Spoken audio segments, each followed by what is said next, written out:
Okay, so what are we doing right now? We're going to start with the cranberry sauce. I don't like the canned stuff, so you do the real thing. All right, what's that, brown sugar? That is brown sugar. You can use any kind of sugar, it doesn't matter. Out of curiosity, why did you pick brown sugar anyways? Because I'm not using white sugar for a long, long time. Okay, that would be a good reason. I've been using raw sugar for several years now. I think it's better altogether.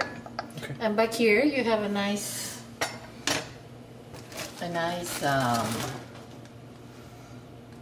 potpourri, so the house starts smelling like Thanksgiving.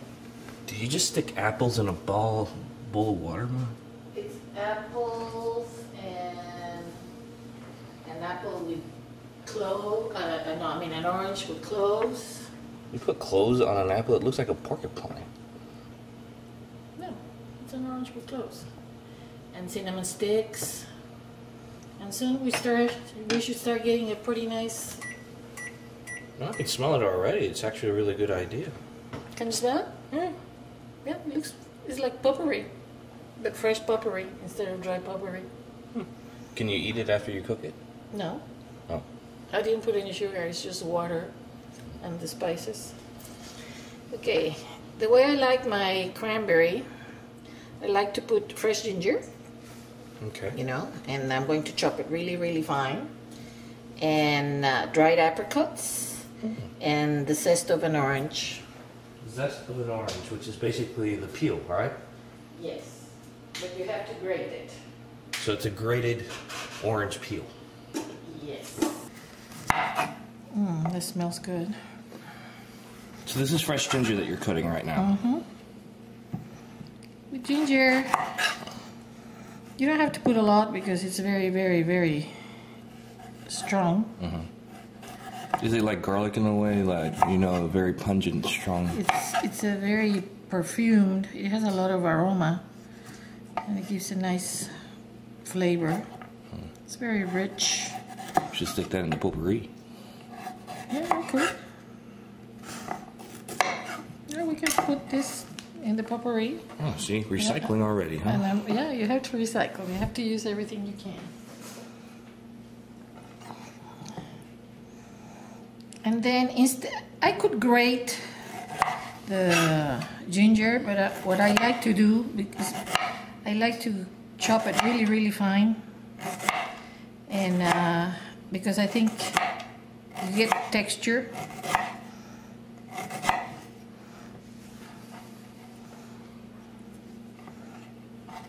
It looks really tasty. If I bit into this, I'd probably be feeling it, wouldn't I? It's not that spicy, it's just strong. That's pretty ingenious what you did. So you slice it and you slice it again like that? Well, that's the easiest way to chop, chop, chop. Instead of, you see? And then you go this way, and then you chiffon. This is what it's called, to chiffon. Chiffon? To chiffon. That's a French word, means to make into little pieces. To make it really very small pieces. Okay.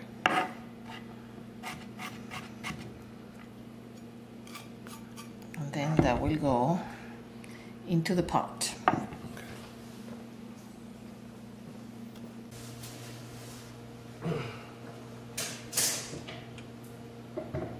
Can I stick it in there already, or you're going to wait until this thing starts boiling?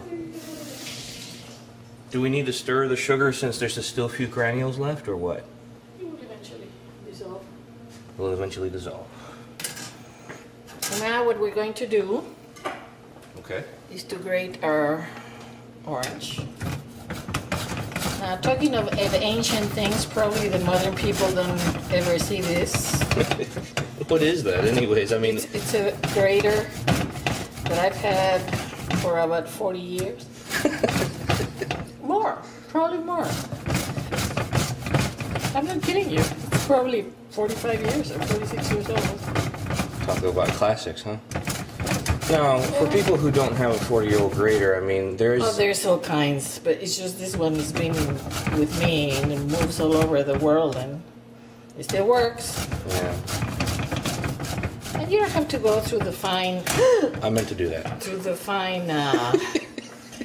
Through the fine grating, which is the other side. Okay. Because it's going to boil. So, and it's a relish, so you don't have to disguise everything you're putting in there. Right. Sometimes you have to, but in this case you don't. And what you will do after is use the juice of the same orange in the sauce. And there you go, recycling again.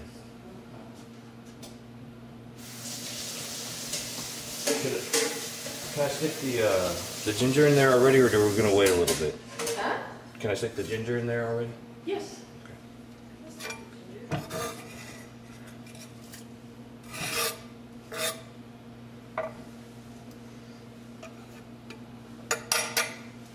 And now you can move it if you want to. There's the... I can tell you already, this already smells good. Between the potpourri and this. Now, how long are you going to try to do a reduction in a way with the... No, you'd be surprised on how fast it gels with the cranberry. It has a lot of pectin.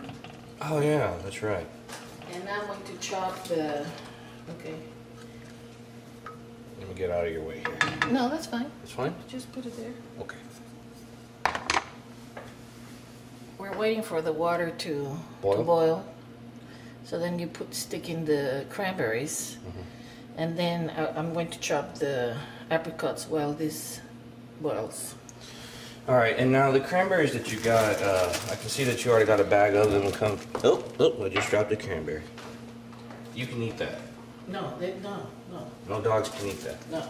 Oh, yeah, because then you have a very interesting cranberry food.